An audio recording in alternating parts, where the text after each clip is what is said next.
At this time, I am going to bring Melissa Powers forward.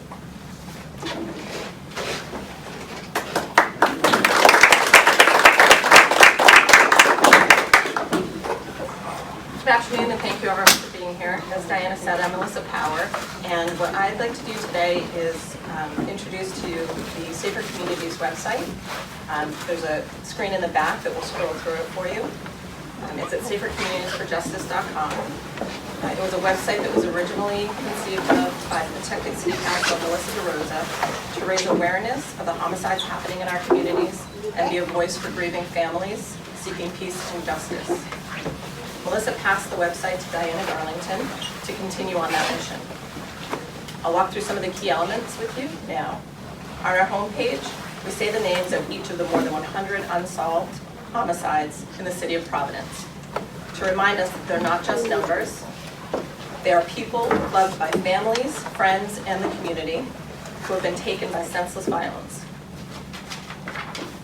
On the mission page, we state our guiding principles to raise awareness of these unsolved homicides and help to bring peace and justice to the families. We recognize all of our partner organizations, the Nonviolence Institute, the Attorney General's Office, the Mayor's Office, Providence Police Department, the Women Project, and Moms Demand Action. We also share a collaboration statement where our partners have dedicated to work with us on this mission. We have a dedications page where we put a face to these lives taken by violence. We share their stories and memorialize their lives. We would like to invite family members and friends to share stories of their loved ones taken by violence on this website. There's a button at the bottom of the page that you can fill out and upload pictures and create a dedication.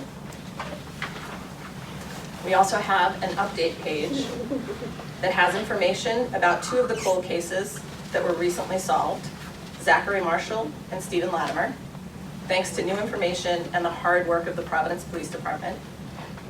We will continue to share this good news as we continue to raise awareness and additional cases are solved. There's also a community resources page that has links for families, such as the Victims Compensation Program and the Crime Resources Guide, as well as data about unsolved murders. Finally, we also have the ability for members of the community to provide anonymous tips. There's two ways you can do this: by phone number, which goes directly to a voicemail. You can leave a message and Safer Communities for Justice will receive an email with your information on it. Or you can click a button on the website and share your information there. I'd like to point out that regardless of how you share this information, no identifying data is collected. Not your name, not your email, not your phone number. The only thing that's collected is the information that you share. This information is shared with the Providence Police Department to assist in solving the case. And the police department wants you to know that no information is too small to share, and that all the information you share is greatly appreciated.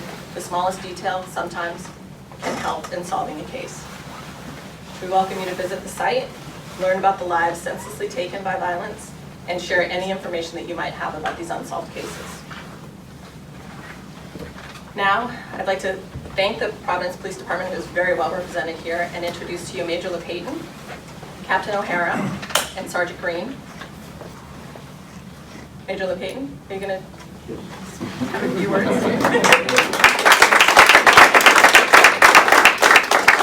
Sorry, I missed my signal. Well, thank you very much for coming. When I heard about this organization, I wanted to get involved, and that's what I did, because I'm all about the cold cases and you know, trying to solve whatever we can and however we can do it. When I first took over as major up in investigative division, which of course oversees detectives, narcotics, youth services, BCI, a bunch of others, we didn't have a dedicated cold case room. So we did. We took an entire office and we made that our cold case room. We assigned detectives, and you know, even like the Attorney General told you, we are running short-handed. So what we did was we have detectives working on the cases in their off time. So I'd ask them, we picked, I think, 4 of our top detectives at the time and said, look, when you guys have downtime, go in there, pick a case, see what you can do with it. Okay? You want overtime, we'll give you the overtime, whatever you need to do, but let's see some progress. I think 2 of these cases that you just saw were solved in the last few months were a product of that. There are many more in there, I won't lie to you, there are. And a lot of the detectives, of the top ones we picked, are now retired. I think one of them works in the Attorney General's office.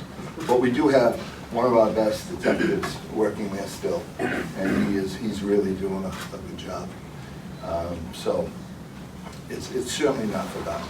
These cases, you'll see, if they're a year or 2 old, they're active. They're on the detective's desk. They don't go in that room until probably 3 years or more. So whoever has assigned that case will work. You know, it's such a hard thing to come here and tell you, you know, if you have a family member who was a victim, you know, to tell you that, you know, we cannot solve this case right now. You know, that we're trying, but we do need help too. We need the public to help us. Very important. If we had witnesses that would come forward, you know, and so many are hesitant, I think we could solve out of these probably 80% of the cases. But we just have a problem getting people to talk to us. And I know they say, well, they don't trust the police. Well, you know, I don't think that's completely true. I think it's a you know, unwritten code on the street that, you know, we're not going to tell the police, we'll take care of it ourselves. So the you know, the poor kid who wants to take care of himself, if he does, could end up going to jail for double life for using a gun to shoot someone. Okay? Now he's not a poor kid anymore. Now he's a murderer too. So we just need, one of parts of this organization, I hope, is we need to get the word out on the street that we really need help. And, you know, and you know, trust us. We're not bad people. I know in the last, as you see in the last year, everything going around, and, you know, defund the police, all cops are bastards. It's certainly not true. It's just things that are just being laid on you. And listen, you want to add social workers and other people to our department, we'd love it. We have them working right there on our floor, whether from day one, family services, Providence Mental Health. They all have offices right down the corridor from me. They're all part of our division, and we love having them. They are a great asset, and we would love to have more. But we can't deplete any of our people either. So it's about working together, and you sure you want to add more cops, more social workers, fantastic. That's just what we need. But in the meantime, please realize this. Excuse me. We are doing everything we can to get guns off the street. And, you know, like the Attorney General talked about before, we had one person that called us and said, I just had 89 guns stolen from my house. So we go to his house, and sure enough, yeah, he did have 89 guns, but they weren't stolen. They were straw-bought, and he was selling them. So he was afraid that one of those guns would have been used in a murder, so he wanted to bought them off as far as being stolen. All on the street. But he's not the only one. Straw buyers are killing us. Last year at this time, I know through the COVID, I think we took 20-something guns off the street. The year before, at this time, maybe 40-something. We're over 90 now, 90 guns.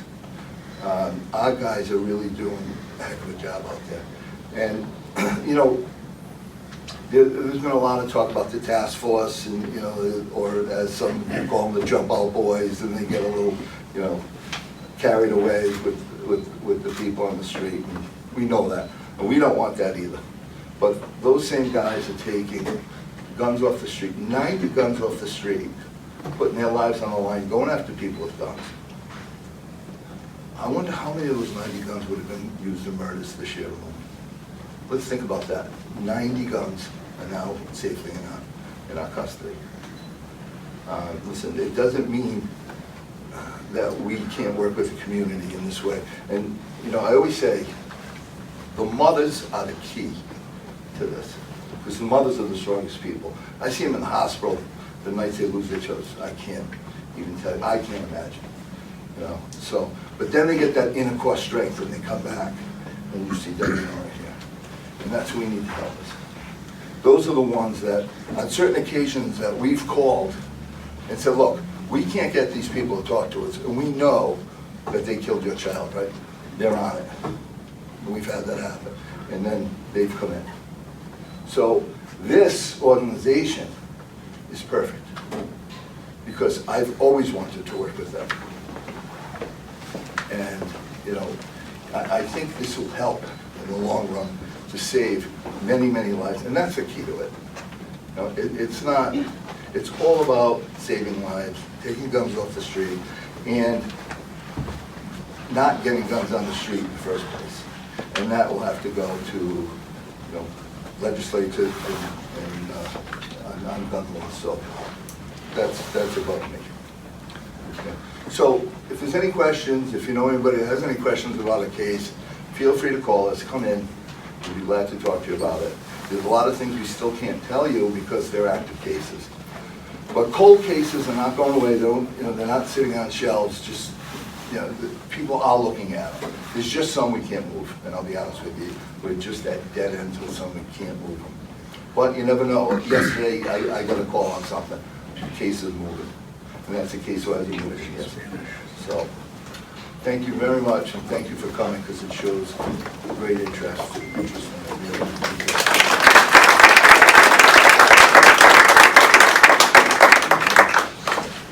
Thank you, Major Payton.